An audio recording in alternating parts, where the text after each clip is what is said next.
Being able to track the way people move is at the core of understanding and preventing workplace injury. Typically, a motion capture system is used to record and analyze how people move. These systems are expensive, on the order of $200,000 or $300,000, and they are difficult to use in the field. So many biomechanics studies are restricted to the lab. But we know that the way someone performs a task in the lab is very different than the way he or she is likely to do it in the field. The only option for measuring ergonomics or biomechanics in the field right now is to use a standard video camera or a camcorder to record the worker. Then you'd have an army of students go through the footage frame by frame, estimating the positions of all segments in the body using a program like 3D Match, which is shown here. Other options include programs like Wattback or Jack, where you pose a virtual mannequin on screen. It turns out that you can get away with downsampling footage to 3 frames per second, but what's left is still an enormous amount of mind-numbing work, and at the end of the day, the results we get are not very accurate. So if we plot the existing systems on a graph by accuracy on the vertical axis and by suitability for field use on the horizontal axis, we see they all fall to the extremes, with nothing falling in the middle range. Our hope is that a piece of hardware called the Kinect may be able to fill this gap. Microsoft released the Kinect sensor in November 2010.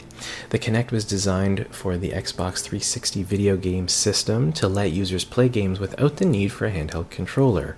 Instead, the sensor was able to track the user's movements directly. The key was a device's depth camera made up of an infrared laser projector and an infrared video camera mounted within the sensor. The depth sensor allows the Kinect to create a 3D map of the space in front of the sensor from about 1 meter away from the sensor out to about 3 meters away from the sensor. The laser emitter projects a speckle pattern of IR laser dots on the scene, which the IR camera can then pick up. The objective of this study was to determine if the Kinect sensor could be adapted for use as a motion capture system for field measurement and to compare it to a gold standard Vicon system. We divided up the space in front of the Kinect into a grid and placed 4 markers within this space. Each marker was a 10 centimeter cube with a fluorescent green front face and a reflective marker attached to the top face. The idea was that the green face would be tracked by the Kinect and the reflective marker would be tracked by the Vicon and allow us to compare the two systems. 3 of the markers were used to define a coordinate system, and the 4th marker was moved to different XYZ positions.